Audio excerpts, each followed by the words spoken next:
ਅਗਲੀ ਖਬਰ ਜਾਰਜੀਆ ਤੋਂ ਕਹਿੰਦੇ ਪਈ 5 ਲੋਕਾਂ ਨੂੰ ਚਾਰਜ ਕੀਤਾ ਗਿਆ ਆ ਜਿਹੜੇ ਕਿ ਇਲੀਗਲੀ 500 ਦੇ ਕਰੀਬ ਗਨਜ਼ ਲੈ ਕੇ ਆ ਰਹੇ ਸੀ। ਉੱਥੋਂ ਲਿਆ ਕੇ ਜਾਰਜੀਆ ਸਟੇਟ ਤੋਂ ਕੈਲੀਫੋਰਨੀਆ ਦੇ ਵਿੱਚ ਸੈਲ ਕਰਦੇ ਸੀ। ਕਹਿੰਦੇ ਵੀ 5 ਜਾਣਿਆਂ ਨੇ 500 ਤੋਂ ਵੱਧ ਗੰਨਾਂ ਨੂੰ ਜਾਰਜੀਆ ਤੋਂ ਲਿਆ ਕੇ ਕੈਲੀਫੋਰਨੀਆ ਦੇ ਵਿੱਚ ਪਿਛਲੇ 2 ਸਾਲਾਂ ਦੇ ਦੌਰਾਨ ਬਲੈਕ ਮਾਰਕੀਟ ਦੇ ਵਿੱਚ ਵੇਚਿਆ ਤੇ 1,60,000 ਤੋਂ ਵੱਧ ਜਿਹੜੇ ਆ ਪੈਸੇ ਬਣਾਏ ਹੈਗੇ ਆ। ਸੋ ਫੈਡਰਲ ਇਨਵੈਸਟੀਗੇਟਰਸ ਨੇ ਇਹ ਕਿਹਾ ਵੀ ਅਥਾਰਟੀਜ਼ ਨੇ ਸੈਕਰਾਮੈਂਟੋ ਦੇ ਵਿੱਚ ਇੱਕ ਗਨ ਰਿਕਵਰ ਕੀਤੀ ਜਿਹੜੀ ਕਿ ਟਰੇਸ ਬੈਕ ਟੂ ਜਾਰਜੀਆ ਹੋਈ ਸੀ, ਜਿਹੜੀ ਕਿ ਇੱਕ ਕਿਸੇ ਸ਼ੂਟਿੰਗ ਦੇ ਵਿੱਚ ਇਨਵੋਲਵ ਸੀਗੀ। ਫੈਡਰਲ ਗ੍ਰਾਂਟ ਜੂਰੀ ਨੇ ਪੂਰੇ ਦਾ ਪੂਰਾ ਗਰੁੱਪ ਕੱਲ ਉਸ ਨੂੰ ਜਿਹੜਾ ਆ ਇੰਡਾਈਟ ਕੀਤਾ ਹੈਗਾ ਆ। ਇਸੇ ਤਰ੍ਹਾਂ ਉਹਨਾਂ ਨੂੰ conspiracy to unlawful deal in firearm ਤੇ unlawful dealing in firearms ਦੇ ਵਿੱਚ। ਸੋ ਡਿਫੈਂਡੈਂਟ ਜਿਹੜੇ ਸੀਗੇ ਜੈਰਲ ਲਾਸਨ ਸੈਕਰਾਮੈਂਟੋ ਦੇ, ਆਇਸ਼ਾ ਹੋਗਟ ਸੈਕਰਾਮੈਂਟੋ ਦੇ, ਮਾਲਿਕ ਵਿਲੀਅਮਸ ਅਟਲਾਂਟਾ ਦੇ, ਟੈਰੈਂਸ ਫਿਲਿਪਸ ਯੂਨੀਅਨ ਸਿਟੀ ਕੈਲੀਫੋਰਨੀਆ ਦੇ, ਜੇਮਸ ਗ੍ਰੋਡਲੇ ਮੋਡੈਸਟੋ ਕੈਲੀਫੋਰਨੀਆ ਦੇ। ਸੋ ਲਾਸਨ, ਹੋਗਟ, ਵਿਲੀਅਮ, ਫਿਲਿਪ ਸਾਰਿਆਂ ਨੂੰ ਚਾਰਜ ਕੀਤਾ ਗਿਆ transferring A fire arm out of state resident ਤੇ ਅਨਲਾਫੁਲ ਮੇਲਿੰਗ ਆਫ ਫਾਇਰ ਆਰਮ ਦੇ ਵਿੱਚ।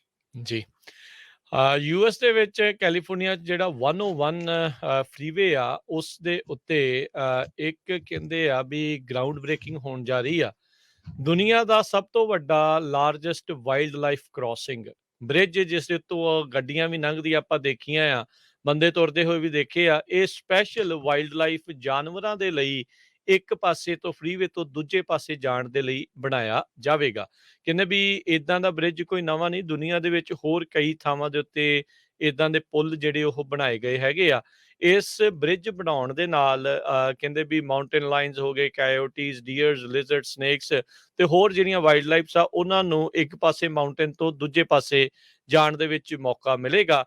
ਖਾਸ ਕਰਕੇ ਉਹ ਵਾਈਲਡ ਲਾਈਫ ਨੂੰ ਇੱਕ ਮੌਕਾ ਹੋਵੇਗਾ ਜਿਹੜਾ ਅਰਬਨ ਕ੍ਰੋਲ ਦੇ ਵਿੱਚ ਫਸਦੇ ਜਾ ਰਹੇ ਆ ਤੇ ਹੋਰ ਥਾਵਾਂ ਦੇ ਉੱਤੇ ਪਹੁੰਚ ਸਕਣ। ਸੈਂਟਾ ਮੋਨਿਕਾ ਮਾਊਂਟੇਨਸ ਦੇ ਵਿੱਚ ਓਪਨ ਸਪੇਸ ਦੇ ਵਿੱਚ ਉਹਨਾਂ ਨੂੰ ਪਹੁੰਚਣ ਦੇ ਲਈ ਇਹ ਮੌਕਾ ਮਿਲੇਗਾ। 200 ਫੁੱਟ ਜਿਹੜਾ ਕਹਿੰਦੇ ਆ ਵੀ ਉਹ ਹੋਵੇਗਾ ਤੇ ਹਾਈਵੇ ਦੀਆਂ ਜਿਹੜੀਆਂ 10 ਲੇਨਸ ਆ ਉਹਨਾਂ ਦੇ ਉੱਤੋਂ ਦੀ ਜਾਵੇਗਾ। ਸੋ ਇਹ ਹੁਣ ਇੱਕ ਕੁੱਲ ਜਿਹੜੀ ਇਸਦੀ $90 ਮਿਲੀਅਨ ਜਿਹੜੀ ਉਹ ਲਾਗਤ ਆਉਣੀ ਆ, ਜਿਸ ਦੇ ਵਿੱਚੋਂ 60% ਪ੍ਰਾਈਵੇਟ ਡੋਨੇਸ਼ਨਸ ਜਿਹੜੀਆਂ ਆ ਉਹ ਲੱਗਣਗੀਆਂ। ਵੈਲਿਸ ਐਨਨਬਰਗ ਵਾਈਲਡ ਲਾਈਫ ਕ੍ਰਾਸਿੰਗ ਇੱਕ ਫਿਲੈਂਥਰੋਪਿਸਟ ਨੇ, ਉਹ ਇਸ ਦੇ ਵਿੱਚ $25 ਮਿਲੀਅਨ ਦੀ ਡੋਨੇਸ਼ਨ ਦੇਣਗੇ। ਗੈਵਿਨ ਨਿਊਸਮ ਜਿਹੜੇ ਗਵਰਨਰ ਨੇ ਉਹਨਾਂ ਨੇ ਕਿਹਾ ਵੀ ਇਹ ਇੱਕ ਪਬਲਿਕ ਪ੍ਰਾਈਵੇਟ ਪਾਰਟਨਰਸ਼ਿਪ ਦੀ ਬੜੀ ਵਧੀਆ ਉਦਾਹਰਣ ਹੈਗੀ ਆ। ਇਸ ਤਰੀਕੇ ਦੇ ਨਾਲ ਬਹੁਤ ਸਾਰੇ ਜੰਗਲੀ ਜਾਨਵਰਾਂ ਨੂੰ ਨਵਾਂ ਘਰ ਜਿਹੜਾ ਉਹ ਮਿਲ ਸਕਦਾ ਆ। 2025 ਤੱਕ ਇਸ ਜਿਹੜੇ ਪੁੱਲ ਦੀ ਵਾਈਲਡ ਲਾਈਫ ਪੁੱਲ ਦੇ ਜਿਹੜੇ ਆ ਉਹ ਬਣ ਜਾਣ ਦੀ ਜਿਹੜੀ ਕਹਿੰਦੇ ਆ ਵੀ ਕੋਸ਼ਿਸ਼ ਹੋਵੇਗੀ। ਕਹਿੰਦੇ ਵੀ ਬਹੁਤਾ ਕੰਮ ਇਸ ਦੇ ਉੱਤੇ ਰਾਤ ਨੂੰ ਚੱਲੇਗਾ। ਸੋ ਸਭ ਨੂੰ ਪਤਾ ਵੀ ਸਦਰਨ ਕੈਲੀਫੋਰਨੀਆ 'ਚ ਅਦਰਵਾਈਜ਼ 101 ਦੇ ਉੱਤੇ ਕਿੰਨਾ ਟ੍ਰੈਫਿਕ ਹੁੰਦਾ ਆ। ਸੋ ਬਹੁਤਾ ਕੰਮ ਇਹ ਕਹਿੰਦੇ ਵੀ ਰਾਤ ਨੂੰ ਕੀਤਾ ਜਾਊਗਾ ਤਾਂ ਜੋ ਆਮ ਲੋਕਾਂ ਨੂੰ ਇਸ ਕੰਸਟਰਕਸ਼ਨ ਦੇ ਕਰਕੇ ਬਹੁਤੀ ਮੁਸ਼ਕਿਲਾਂ ਨਾ ਆਉਣ।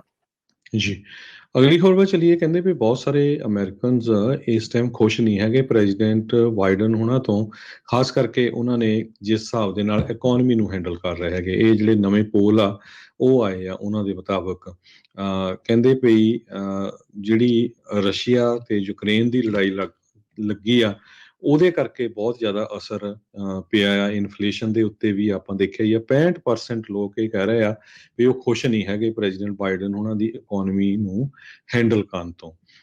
ਤੇ ਨੀਅਰਲੀ 2/3 66% ਦੇ ਕਰੀਬ ਅਮਰੀਕਨ ਡਿਸਅਪਰੂਵ ਕਰਦੇ ਆ ਪ੍ਰੈਜ਼ੀਡੈਂਟ ਬਾਈਡਨ ਹੁਣੀ ਵੀ ਕਿਸ ਤਰ੍ਹਾਂ ਇਕੋਨਮੀ ਨੂੰ ਹੈਂਡਲ ਕਰ ਰਹੇ ਹੈਗੇ ਆ। ਤੇ ਆਪਾਂ ਸਵੇਰੇ ਵੀ ਇੱਕ ਸਪੈਸ਼ਲ ਖਬਰ ਸਾਂਝੀ ਕੀਤੀ ਸੀ ਵੀ ਕਿਸ ਤਰ੍ਹਾਂ ਸੈਨ ਫਰਾਂਸਿਸਕੋ ਨੰਬਰ 1 ਪੂਰੇ USA ਦੇ ਵਿੱਚ ਸਭ ਤੋਂ ਮਹਿੰਗਾ ਰੈਂਟ ਦੇ ਲਈ, ਨੰਬਰ 2 ਦੇ ਉੱਤੇ ਸੈਨੋਜ਼ੇ ਸੀ ਤੇ ਕੈਲੀਫੋਰਨੀਆ 'ਚ 3 ਸ਼ਹਿਰ ਆ ਪਹਿਲੇ 5 'ਚ ਤੇ ਫਿਰ ਲਾਸ ਐਂਜਲਸ ਸੀ ਤੇ 2 ਸ਼ਹਿਰ ਹੋਰ ਨਿਊਯਾਰਕ ਤੇ ਇੱਕ ਹੋਰ ਉਹ ਮੈਂ ਭੁੱਲ ਗਿਆ। ਸੋ ਇੰਨਾ ਜ਼ਿਆਦਾ ਮਹਿੰਗਾਈ ਆ। ਅੱਜ ਹੁਣ ਇੱਕ ਹੋਰ ਨਵੀਂ ਰਿਪੋਰਟ ਆਈ ਆ, ਕਹਿੰਦੇ ਵੀ ਜੇ ਬੇ ਏਰੀਏ ਦੇ ਵਿੱਚ ਤੁਸੀਂ ਘਰ ਖਰੀਦਣਾ ਹੈ ਤਾਂ ਘੱਟੋ ਘੱਟ ਤੁਹਾਡੀ ਤਨਖਾਹ $100 ਪਰ ਆਵਰ ਹੋਣੀ ਚਾਹੀਦੀ ਆ, ਤਾਂ ਤੁਸੀਂ ਕੁਆਲੀਫਾਈ ਕਰ ਸਕਦੇ ਆ। ਜੇ ਤੁਸੀਂ ਰੈਂਟ ਤੇ ਰਹਿੰਦੇ ਆ, ਤੁਹਾਡੀ ਤਨਖਾਹ